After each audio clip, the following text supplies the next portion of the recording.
Well, we're in the book of 1 Samuel. We're in chapters 19 and 20 today. If you want to open up your Bibles, find that. We'll get to that in a few minutes. What I'd like to do first is teach you something about biblical narrative or stories in the Old Testament. Most of the Old Testament is stories. So let's learn a little bit about that. And I'm going to start by looking at how we write stories today in our time. In modern novels, we learn a lot about characters through their thoughts, meaning authors tell us what people are thinking. Let me show you an example. A few months ago, I read a book called Outlaw, a novel of Robin Hood. And it's written, it's fiction of course, but it's written by Alan Dale. Now, Alan Dale is a close friend of Robin Hood. And Alan is writing in his old age, and he's going to mention a person named Marie, who is his daughter-in-law. So here's a few sentences from that novel. Marie, again, this is Alan's words, Marie has become bitter, silent, and thrifty. So, she has decreed, no chamber fires in daylight unless it rains. Meat but once a week. In my melancholy state, I cannot find the will to oppose her. Now, that's us getting access into this guy's thoughts. It's what he thinks about himself. He's melancholy. He's too weak to oppose his daughter-in-law. And he's even given us access into her thoughts, at least what he thinks she feels, that she's bitter. So you might say, if you like reading, well, Ron, that's fiction and the Bible is real life, real history, so maybe not a great parallel. Well, let me give you one more from modern day history writing or story writing, and this will be from a biography of Winston Churchill. Churchill thought that fears were often the sources of Stalin's brutal aggressiveness. Now, that's no different than my Robin Hood novel. That biographer is telling us what Churchill thinks. In fact, in other parts of that biography, you'll read phrases like, Churchill cared about fill in the blank, or Churchill did not care about fill in the blank. Whether novel or history writing, in modern times we do this all the time. We tell you what people are thinking. So let's switch now to Old Testament narrative. Sometimes in the Bible, books like 1 Samuel, we read things like this. We're told what Saul thinks, but it's rare. Far more often, we do get to learn about what people think, characters like Saul and David, but we learn that through their actions or through their words. So we're going to call this two levels of learning about characters in the Bible. That primary level is going to be learning about characters through their actions and their words. We're going to call this an extension, because it really is. Our words and our actions are extensions. It's what's on the inside, our thoughts, our dreams, our desires, showing itself through those two areas, actions and words. Since we were in the story of David and Goliath a few weeks ago, let me go there. 1 Samuel chapter 17. And let's look at that as an example of this main way that the author is going to tell us about what people think. So, chapter 17, starting at verse 45. David said to the Philistine, "You come to me with the sword and with the spear and with the javelin. But I come to you in the name of the Lord of hosts, the God of the armies of Israel, whom you have defied. This day the Lord will deliver you into my hand, and I will strike you down and cut off your head. And I will give the dead bodies of the host of the Philistines this day to the birds of the air and to the wild beasts of the earth, that all the earth may know that there is a God in Israel. And that all this assembly may know that the Lord saves not with sword and spear, for the battle is the Lord's, and he will give you into our hand." Now, do we know what David is thinking? Yes. By all means, yes. How do we know that? Because of this speech, because of his words. We know that David trusts in the Lord and not in things, not even in weapons that he has handy. So, once again, in the Bible, how do we learn about characters? Through their actions and through their words. Now, there's a secondary level in which we learn about characters as well in books like 1 Samuel. And this secondary level we're going to call the level of associations. In other words, what happens when the author, really God himself, shows us a character like a Saul or a David, and then associates with that character something like friends or a place. What if David is often found in the same place? Or a piece of clothing or an object that could tell us something about that character. We're going to look at an example of that in a minute, namely the spear of Saul. So this is an object, Saul's spear, and it's often associated with Saul. Now, if it only happened once in the text, only one time we read that Saul gets angry and he sees, oh, there's a spear leaning against the wall. I'm going to grab that and use it in my anger to attack somebody. We wouldn't make a big thing out of it. But what we'll see in a few minutes is that we read about Saul's spear quite a bit in the book of 1 Samuel. We're going to see that it's always by his side. The author wants us to see that, to visualize it, to imagine it. Saul doesn't go anywhere without a spear. Why? Because it's going to tell us something about Saul's character. All right, let's do our little review and then we'll look at the spear. We're in 1 Samuel. The main characters, aside from God, are Saul, king of Israel, Saul's son Jonathan, next in line to be king. God didn't really say that, but that's the way things worked everywhere in the ancient Near East. The son of the king would be king. And then we have David, who started as a stranger to Saul and Jonathan, but then quickly became first a harp player for Saul, think guitar player, musical worship leader, ministering to Saul's spirit emotionally and spiritually. Then an armor bearer, which turned into a warrior or a soldier, which turned into a commander of troops for Saul. Third and finally, Saul's son-in-law, we saw that last week. Saul gives David his daughter in marriage. So over the years, David has gone from a stranger to very much a part of Saul's house and his court. As we saw last week, Saul has become jealous of David, even to the point of wanting to kill him. And interestingly, as Saul grows in his jealousy of and hatred for David, Saul's son Jonathan has a bond with David and grows in his love and respect and admiration for David. This love from Jonathan probably means three things. First and foremost, a commitment, even a political commitment to David, acknowledging David as the next king and not even his father, and certainly not himself, Jonathan. Second, it does have an emotional aspect to it. We'll see that today. It's not purely political. And then third, it probably means that Jonathan knows that David is God's choice, God's anointed. And so if Jonathan loves and fears God himself, Jonathan will love and respect and be drawn toward David as God's anointed. So, final bit of review. We saw this last week at the beginning of chapter 18, just a few verses in. Jonathan does this odd thing of giving David his robes and his armor and his weapons. And, as we saw last week, that's highly symbolic. That meant that Jonathan recognized that he, Jonathan, was no longer the crown prince, the next in line to the throne. David was God's choice. So, let's put in practice this idea of we can learn about a character through something that is associated with him repeatedly. And let's look at the context of this covenant. The covenant is going to be what Jonathan makes with David. That's what we're going to build up to this morning in chapter 20. The context is Saul and his jealousy. And part of that context is an object found in Saul's hand, again, repeatedly. And that object is the spear. We read about that one place of many in chapter 19, starting at verse 9.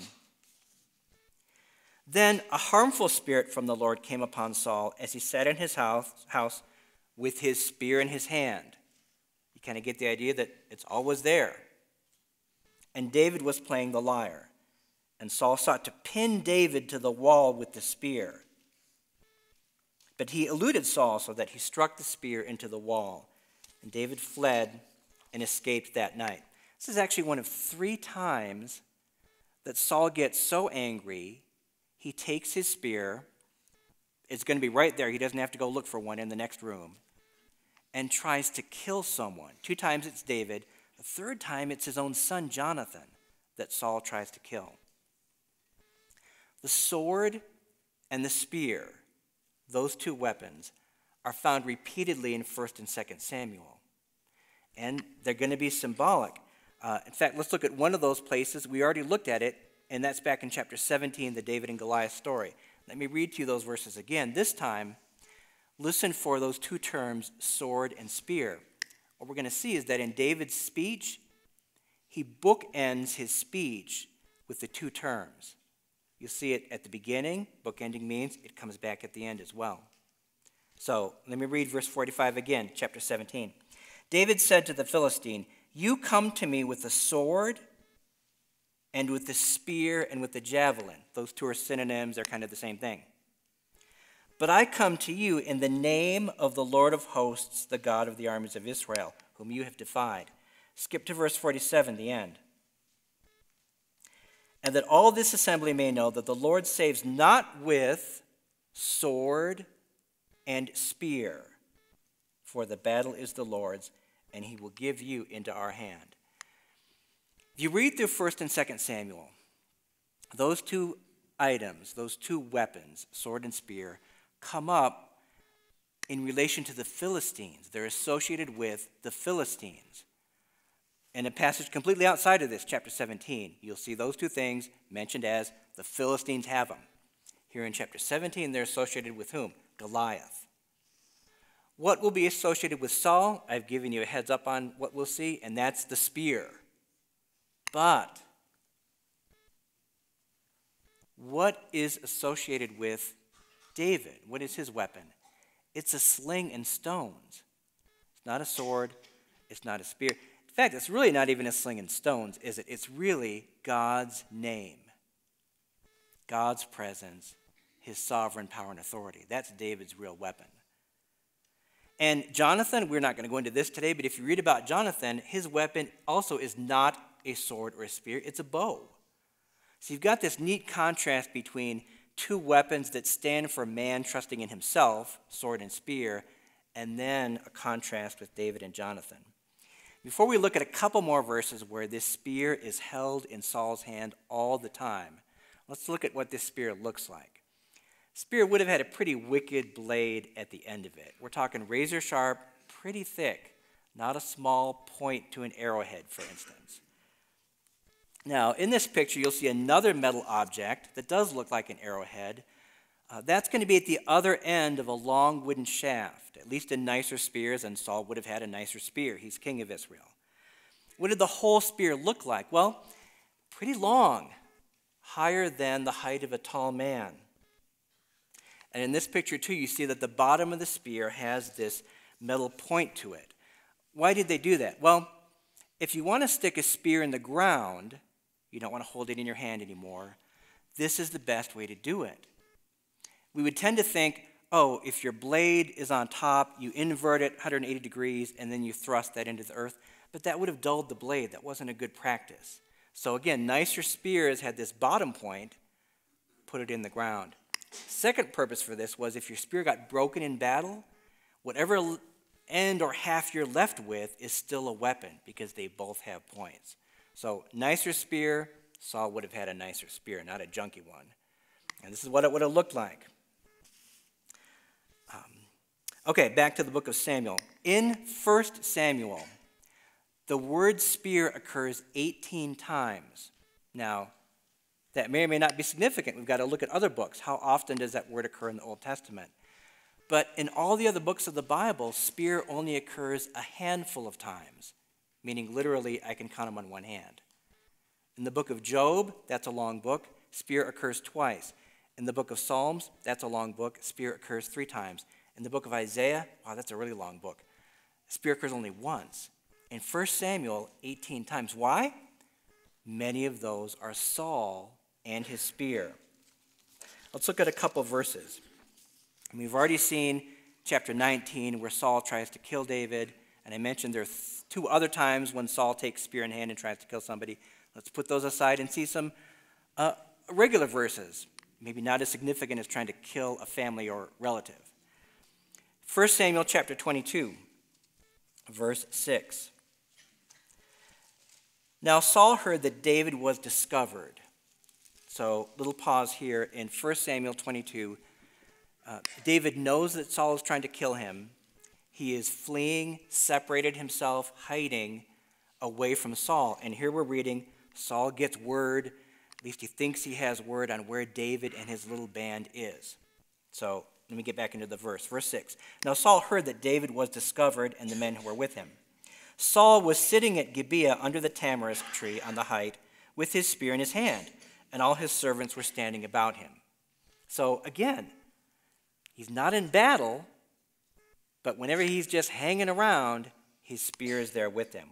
One more example, although we could give 10 of these. A few chapters later, 1 Samuel chapter 26, verse 7.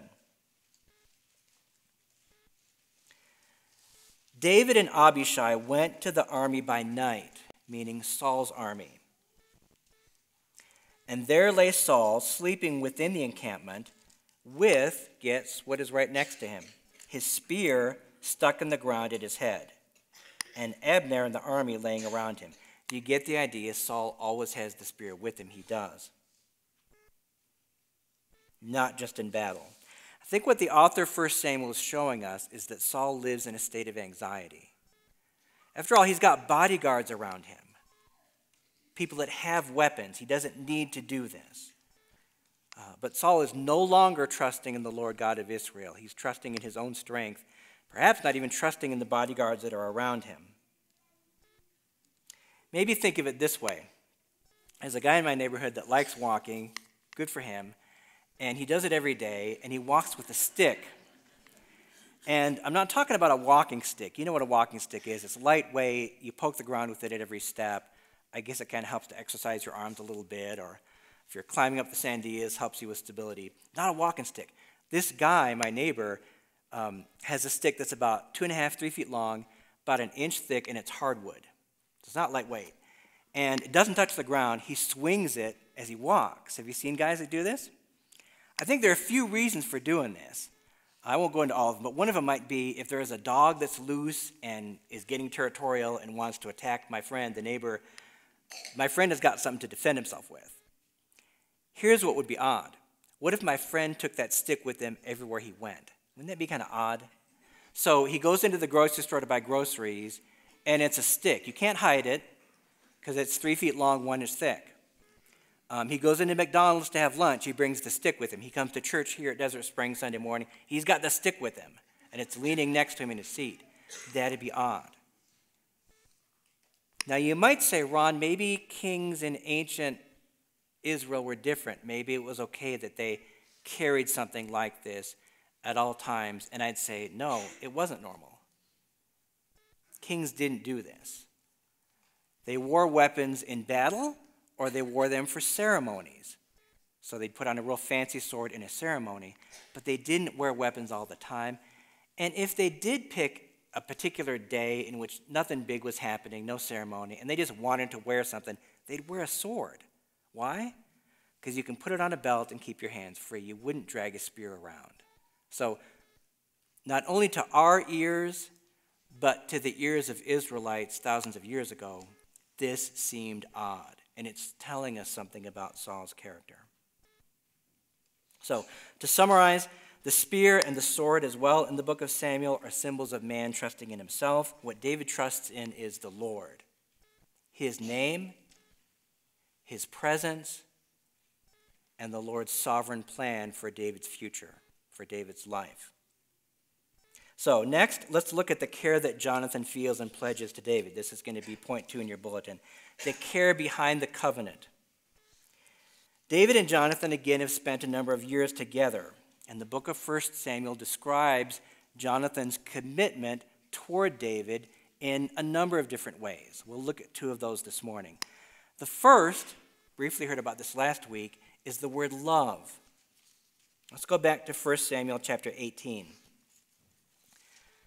And we'll look at the beginning of that chapter, verse 1 in fact. So chapter 18. Verse 1, as soon as he had finished speaking to Saul, the soul of Jonathan was knit to the soul of David. And Jonathan loved him as his own soul. Skip to verse 3. Then Jonathan made a covenant with David because he loved him as his own soul. The covenant that Jonathan makes with David is described in 3 different places in 1 Samuel. This is the first one right here in chapter 18. In none of the 3 places do we get the whole text of the covenant, so we can't read literally word for word what it was that Jonathan pledged to David. We get phrases here and there, and we get 3 good descriptions. The second description is in chapter 20. We'll hit that in a few minutes. It's really our chapter for this morning.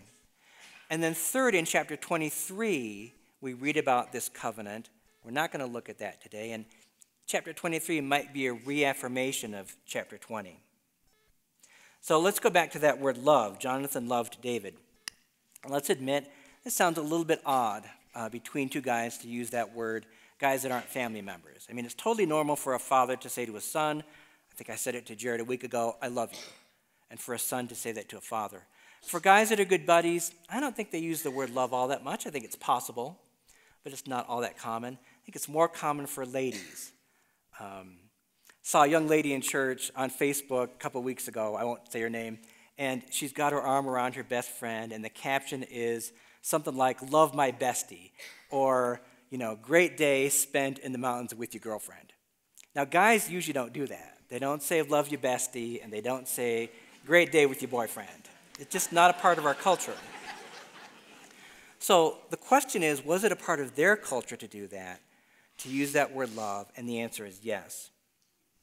And we've got to realize that love in Hebrew is first and foremost a commitment, and secondarily an emotion.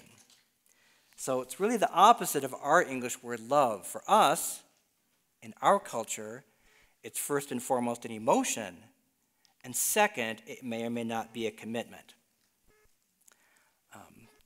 When I was in high school, I think a sophomore, I started into my first kind of dating relationship. My first real girlfriend was sophomore and a little bit of junior year in high school.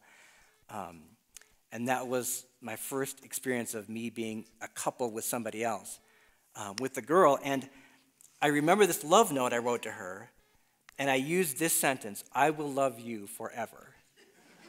I wish I could forget that. Somebody could excise it from my mind, but that's what I wrote to this girlfriend. Now, that's a great example of something that's really 100% emotion and 0% thoughtful contemplation of commitment, because it certainly didn't happen. I didn't end up marrying that girl. So again, in Hebrew, it's the opposite. Commitment first, emotion comes second. Here's an example of that. 1 Samuel chapter 18, verse 16. But all Israel and Judah loved David. Now, every man and woman in Israel and Judah didn't know David, at least on a personal level, meaning every man and woman hadn't met David face to face, spent time with him, conversed with him. So this is not primarily an emotional love here. This is a commitment. Now, we can also imagine that all Israel and Judah liked David. So there's some emotions there too, but first and foremost, it means they want him as king. There is a second response we'll look at from Jonathan to David that shows Jonathan's commitment, and this is even a little bit odder, and this is that these 2 guys actually kiss each other. So before we look at that verse, it's going to be in chapter 20, verse 41, toward the end of chapter 20. I've got to set up the context. Jonathan and David have devised a series of tests, so to speak, by which they will see if Jonathan's father, Saul, the king of Israel, is really angry at David, hateful towards David, and wanting to kill or take David's life. At the end of chapter 20, we're in the last of that series, and here's what the 2 have agreed on. David says, I'm going to be absent from the supper meal for 2 days in a row. And it's kind of a special 2 days because it's the end of a month. It's a minor feast day. And David is saying, I'm not going to ask permission from King Saul. I'm just going to be gone, absent. You, Jonathan, watch and see what his response is. So Jonathan says this, hey, I'm on board with you. I get it. Let's do that. Let's meet on the morning of the 3rd day, after you've been absent for 2 days, at this field. you hide yourself downfield off in the woods behind a rock. I'm going to bring a servant boy and shoot some arrows. So, David, do this. If after I shoot my arrows, I yell to the boy, that arrow you're looking for, it's off to the side. Go look for it off to the side. Then that's a signal for my father didn't get furious. He was disappointed, but didn't get furious. And I don't think he wants to kill you. I think you're going to be okay. In which case, we could imagine David coming out from hiding and talking with Jonathan, and they go back to the palace. Signal number 2, Jonathan says, but if I say to the servant, that last arrow you're looking for, it's beyond you. Keep going. You got to go farther downfield. Then, David, I'm really saying the same thing to you. Get out of here. Go farther away. Get out of town. And don't even come and talk to me. What's odd is that when we go through this test, Jonathan indeed does give the second signal, which means David really should get out of there.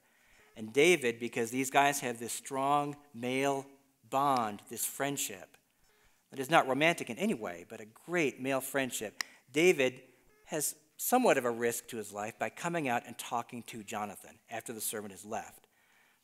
So now that you've got the context, here's the verse. Chapter 20, verse 41. As soon as the boy had gone, David rose from beside the stone heap and fell on his face to the ground and bowed 3 times. And they kissed one another and wept for one another, David weeping the most. So again, if love looked a little bit odd, the use of that word, this looks even odder to us in our time here in America. Could it be that in the Bible, this was completely acceptable and an even natural expression of respect or admiration or affection? The answer is yes. Let me give you 1 or 2 examples. Genesis chapter 33. Maybe don't turn there, but just let me read it for you. Esau, in Genesis 33, verse 4, ran to meet him. The him is Esau, his brother. They've not seen each other for a number of years. And embraced him and fell on his neck and kissed him, and they wept. Here's another example. Later in the book of Genesis, Joseph's story, chapter 45, verse 15. And he, Joseph, kissed all his brothers and wept upon them. After that, his brothers talked with him. In fact, out of 35 times that the Hebrew verb for kiss occurs in the whole Old Testament, only 4 of those are romantic or sexual in nature. So what does that mean? Roughly 30 are just expressions of friendship, nothing to do with romance.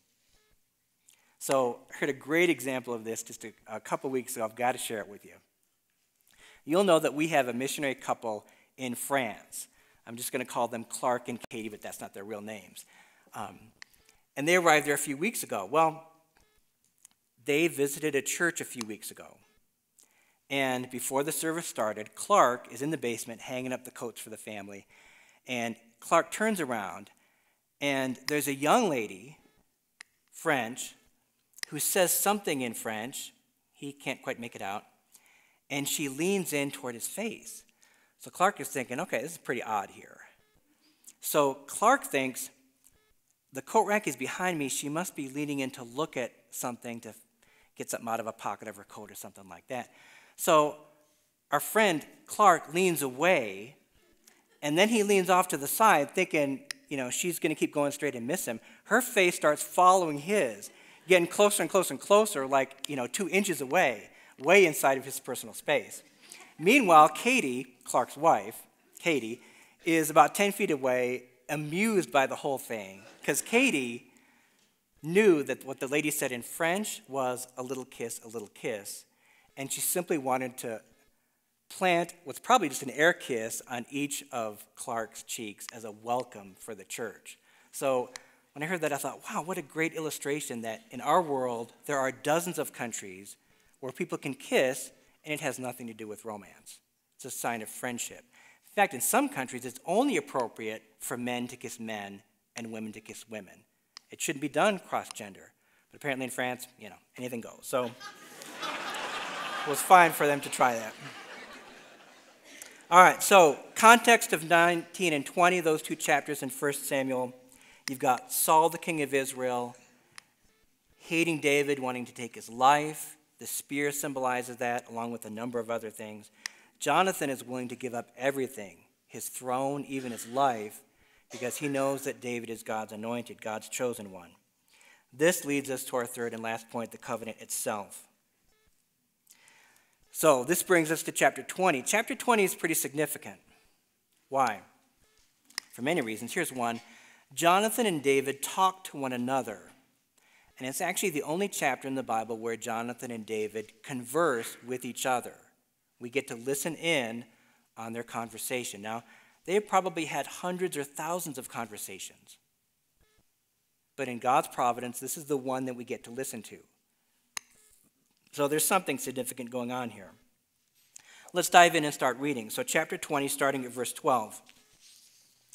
And Jonathan said to David, "The Lord, the God of Israel, be witness. When I have sounded out my father about this time tomorrow or the third day, behold, if he is well disposed toward David," Jonathan is talking to David, so it's basically toward you, "shall I not then send and disclose it to you?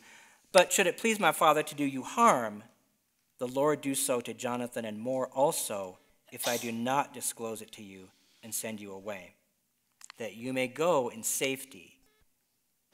May the Lord be with you as he has been with my father. If I am still alive, show me the steadfast love of the Lord, that I may not die. And do not cut off your steadfast love from my house forever, when the Lord cuts off every one of the enemies of David from the face of the earth." And Jonathan made a covenant with the house of David, saying, "May the Lord take vengeance on David's enemies." I want you to notice a couple things about this. First, although Jonathan gives an expectation, kind of a request, it's toward the end of his speech when he says, "May your steadfast love always be toward me and my house." Before that, Jonathan has a commitment to David, and this is really the core of what covenant is, a commitment to the other person. So let's read that in chapter 20, verse 13. Jonathan says, "Should it please my father to do you harm, the Lord do so to Jonathan and more also, if I do not disclose it to you and send you away, that you may go in safety. May the Lord be with you as he was with my father." So Jonathan proclaims two things here. First, he tells David, "I'll tell you if my father wants to kill you." Saul's going to see that as treacherous or treasonous. Second, look at the end of verse 13 where Jonathan says, "May the Lord be with you as he has been with my father." It's a very significant phrase in 1 Samuel. The Lord be with you. Jonathan doesn't use that all over the place. It's not like he meets 20 people in a day and he says to each one, "Oh, may the Lord be with you," as some kind of a greeting or farewell. It's used of God's anointed, and it's the way of showing us that Jonathan is changed from acknowledging his father as king, God's choice, to David as king and God's choice. Just as we had the covenant described in 3 different places, chapter 18, chapter 20, chapter 23. We won't look at 23, but we're looking at 20 right now. This change that Jonathan has had, leaving an allegiance to his father, starting an allegiance to David, is described in different places. You remember chapter 18 last week? It was described there in Jonathan taking off his robes and armor and weapons. Here it's described by that phrase, "The Lord be with you, as he was at one time, but is no longer with my father." So this passage shows us the most important dynamic of covenant. We're going to call it dynamic 1, and it's commitment to the other person. This is the main thing that covenants are about. And this is what makes them different than our modern day contracts. So a covenant is about a commitment or faithfulness to the other party. Think for a minute of modern day contracts. Contracts are all about me. They're about protection. They're about self-protection. Take buying a house. We write contracts when we buy houses, right? The seller wants that contract. Why? Because when the seller takes the house off the market, the seller wants to make sure that money comes into his or her account. If I'm the buyer, I want that contract. Why? Because if I pay money, I don't want the original owner to come back 6 months down the road and say, Ron, get out of my house. This is my house. It's been my house for 20 years. Get out. I want to have proof that ownership has changed and I own the house. Contracts are all about the self. They're self-ish. Now, that's not to say they're bad. They're necessary. But they're focused on the self, our rights, our protection, our benefits, our assurances. And covenants, at least those initiated by God, or in this case between two men that are very godly, are quite different. There's a second dynamic to covenant, and that is cost to self. Jonathan, I've said this a couple times, is so committed to David that it may cost him everything, his well-being, his throne, perhaps even his life. In fact, look back at verse 24 in chapter 20. Jonathan says, if I am still alive, he's thinking short term, and if I'm alive even a couple years down the road, show me the steadfast love of the Lord that I may not die. And do not cut off your steadfast love from my house forever, when the Lord cuts off every one of the enemies of David from the face of the earth. That kind of commitment, where Jonathan risks his own life, reminds me right away of a verse in the New Testament. Let me read it for you. Maybe don't turn there, just listen.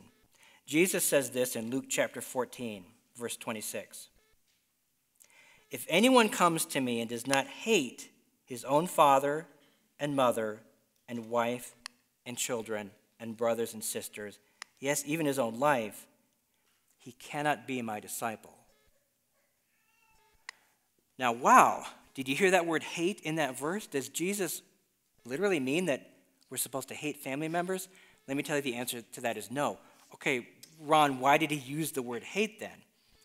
Well, let me tell you part of the background to this. In the Old Testament, the Hebrew people often liked to speak and write in extremes. As Americans, we tend to qualify things and talk too long. I know I talk way too long at times and put qualifying phrases in all over the place. But this Hebrew way of speaking and talking was often very concise, to the point, and extreme. So instead of saying what we would call preference, I prefer A over B.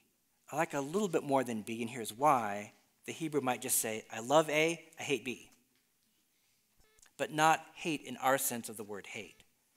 That's a big part of what's going on. But you might say, why didn't Jesus just say, love me more than family members? He wants a shock value. The idea here is not Jesus is here, a husband or wife or parent or child is just a notch below Jesus, then maybe it's fellow church members, then maybe it's me, then maybe it's the boss at work, then maybe it's my neighbor. There's no spectrum.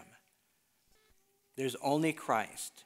And in fact, the Bible tells us that the most healthy and joyful family relationships, which of course God is all about, are found when we worship Christ and Christ alone, enfolded in that worship of Jesus, not seen as something separate from our worship of Christ. Luke, as a gospel writer, likes these extremes. He wants to make this point that allegiance is solely to Christ. It doesn't get shared with the Roman Empire. It doesn't get shared with Jewish laws, if you worship those laws in and of themselves. It doesn't get shared with Greek philosophies of that day. It doesn't even get shared with family. Family is strong in our day. It was even stronger in ancient times. If you were a poor family, there is one thing you're assured of as parents. Your children will always be loyal to you no matter what. And vice versa. As children, you could be poor as dirt, but you're assured of one thing. As I grow old, my parents are always going to be there for me, no matter what. That is the first and foremost allegiance that we have. So Jesus, in his wording, is trying to crash that out of people's minds and put a proper view of kingship and God in its place. So Matthew, to show you that Jesus uses different wording in different contexts, in a different speech, in a different day, in a different time of teaching for Jesus, Matthew words this same thought this way. Matthew chapter 10, verse 37. Jesus says, whoever loves father or mother more than me is not worthy of me, and whoever loves son or daughter more than me is not worthy of me. I kind of like Luke's version, that day that Jesus taught, a little better because of that shock value. But Matthew isn't out for this primary allegiance, Matthew has other goals in mind that are a little bit different than Luke's. But Matthew, as well as other verses, show us that Jesus does not mean hate in our sense of the word. So what I want to do now, we're done with our notes. I want to pray and offer some ideas for application in the prayer. And hopefully, God's Spirit can use that text in 1 Samuel 20, Jonathan's words to David, in our lives as we look at our covenant with Christ that he initiated, he bought, he paid for. So bow your heads and pray with me, please. Father, help us to see that duty and delight go together. Help us to see that in Jonathan's attitude and words toward David, that there was a faithfulness, but a joy he took in that faithfulness. May that be our attitude as we contemplate our covenant with you, and for many of us in this room, our covenant with a husband or a wife. In fact, help us to see if we gravitate too much toward duty and not delight, or too much toward freedom and joy and happiness and not thinking about duty or faithfulness or long-term commitment. So may you help us analyze our covenants with you, and again, for many of us, with our wives. In fact, we sang, God, and we thank you that we could sing that last song before the sermon, Be Thou My Dignity. There's the commitment, You My Delight, that both are there in place in our covenant with you.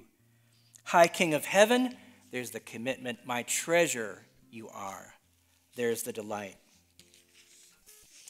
Help us to see the cost of covenant with Christ, one that he bought, initiated, and paid for. That Jesus said, there are times when we will have crosses to bear. And Father, we think of these names I made up, Clark and Katie, real people that soon will be in a part of the world in which Christians are indeed persecuted. May we support them in many ways and be one with them in this effort to reach out to the hard places of the world. May we, like Jonathan, be willing to give up everything for the great goodness of Christ. And help us to see that our commitment to Christ is not on a spectrum, that family is not a close second, but that it is Christ and Christ alone, and that allows us to have more joy in our family members and to commit to them in better, more joyful ways. Father, use these verses, these words from Jonathan to David, as we contemplate the meaning of covenant throughout this day and tomorrow as we get up in our workday, whether we work outside of the home or in the home. By your Spirit, use your words to make us more Christ-like.